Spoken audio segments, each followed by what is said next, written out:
BJD ଯେଉଁ ଅଭିଯୋଗ ଆଣିଛି ସେ ଅଭିଯୋଗରେ ବହୁ ପରିମାଣର ସତ୍ୟତା ଥିଲା ଭଳି ମନେ ହେଉଛି।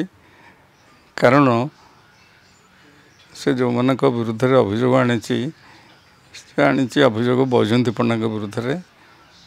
ବୈଜୟନ୍ତୀ ପଣ୍ଡା ତାଙ୍କର ନିଜର ବ୍ୟବସାୟ ପ୍ରତିଷ୍ଠାନ ପାଇଁ ରାଜଧାନୀରେ ବହୁ ଜବରଦଖଲ କରିଥିଲେ, ଏବେ ବି ବୋଧେ କରିକି ଅଛନ୍ତି। ସବୁବେଳେ ସେ ବ୍ୟବହାର କରୁଛନ୍ତି ଗଣମାଧ୍ୟମଟାକୁ। ତାଙ୍କ ଯେହେତୁ ଗଣମାଧ୍ୟମଟା ବହୁତ ଶକ୍ତିଶାଳୀ, ତା'ର ବହୁଳ ଭାବରେ ପ୍ରସାରିତ, ତେଣୁକରି ସେ ଅନେକ ସମୟରେ ବ୍ୟବହାର କରୁଛନ୍ତି ଗଣମାଧ୍ୟମକୁ ନିଜର ଯେଉଁ ସବୁ ଅନୈତିକ କାର୍ଯ୍ୟକୁ ଘୋଡ଼ାଇବା ପାଇଁ।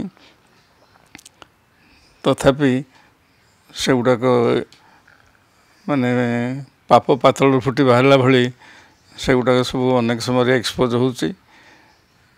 ତେଣୁ ସେଇ ଦୃଷ୍ଟିରୁ ଦେଖିଲେ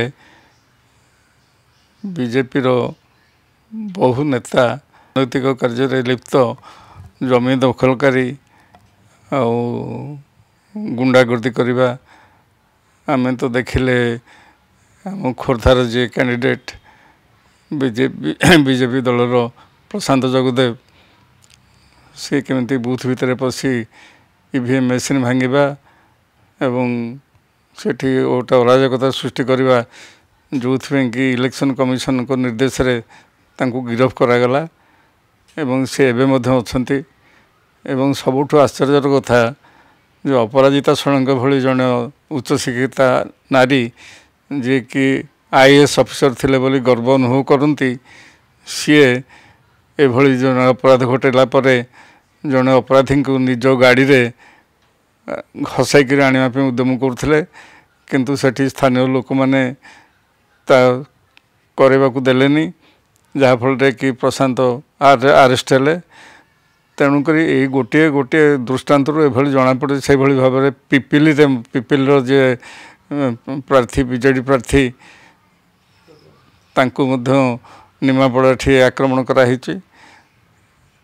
ତେଣୁକରି ଏଭଳି ଭାବରେ ଯେଉଁ ଗୁଣ୍ଡାଗର୍ଦି କରିବା ଏବଂ ଗୁଣ୍ଡାମାନଙ୍କୁ ଆଶ୍ରୟ ଦେବା, ଅପରାଧୀମାନଙ୍କୁ ଆଶ୍ରୟ ଦେବା, ଅପରାଧୀମାନଙ୍କୁ ଉତ୍ସାହିତ କରିବା, ଏଇ ଯେଉଁ ସବୁ କାର୍ଯ୍ୟକଳାପରେ ବିଜେପିର ନେତାମାନେ, ବିଜେପିର କର୍ମୀମାନେ ଇନଭଲ୍ଭ ହେଉଛନ୍ତି, ସେଇଟା ଅତ୍ୟନ୍ତ ନିନ୍ଦନୀୟ।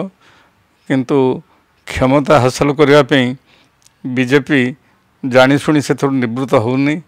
ବିଜେପି ଜାଣିଛି ଯେ ଏଭଳି କାର୍ଯ୍ୟକଳାପକୁ କେବେ ଜନସାଧାରଣ ପ୍ରଶ୍ରୟ ଦେବେନି କି ସମର୍ଥନ କରିବେନି। ତଥାପି ବିଜେପି ଯେକୌଣସି ମତେ କଳେ ବଳେ କୌଶଳେ ମାନେ ଅର୍ଥବଳ, ବାହୁବଳ, ସବୁ ବଳ ପ୍ରୟୋଗ କରିକି କିଭଳି କ୍ଷମତାକୁ ଆସିବ, ସେଥିପାଇଁ ସେ ଅତିମାତ୍ରାରେ ବ୍ୟାକୁଳ ବିକଳ ହେଇଯାଇଛନ୍ତି। ତେଣୁକରି ଏଇ ଯେଉଁଭଳି ଭାବରେ ଚାଲିଛି ବର୍ତ୍ତମାନ ଘଟଣା, ଏହା ଯେ ଓଡ଼ିଶାରେ ଗୋଟେ କଳୁଷିତ ରାଜନୈତିକ ପରମ୍ପରା ସୃଷ୍ଟି କରୁଛି, ଏଥିରେ ସନ୍ଦେହ ନାହିଁ। ଏବଂ ଓଡ଼ିଶା ଗୋଟେ ଶାନ୍ତିପ୍ରିୟ ରାଜ୍ୟ। ଓଡ଼ିଶା କେବେ ହେଲେ ଧର୍ମରେ ପ୍ରଭାବିତ ହେଇନି କୌଣସି ମାନେ ରିଲିଜିୟସ୍। ଯଦିଓ ଓଡ଼ିଶାର ଲୋକମାନେ ଜଗନ୍ନାଥଙ୍କୁ ବହୁତ ଭକ୍ତି କରନ୍ତି, ତଥାପି କୌଣସି ସାମ୍ପ୍ରଦାୟିକତା ଓଡ଼ିଶାରେ ଛୁଇଁନି। ଏବଂ ଅତୀତରେ ଯେଉଁ ଦଳମାନେ ସାମ୍ପ୍ରଦାୟିକତା ସ୍ପ୍ରେଡ୍ କରିବା ପାଇଁ ଉଦ୍ୟମ କରିଛନ୍ତି, ସେମାନଙ୍କୁ ଓଡ଼ିଶା ରିଜେକ୍ଟ କରିଛି, ଓଡ଼ିଶାବାସୀ ରିଜେକ୍ଟ କରିଛନ୍ତି।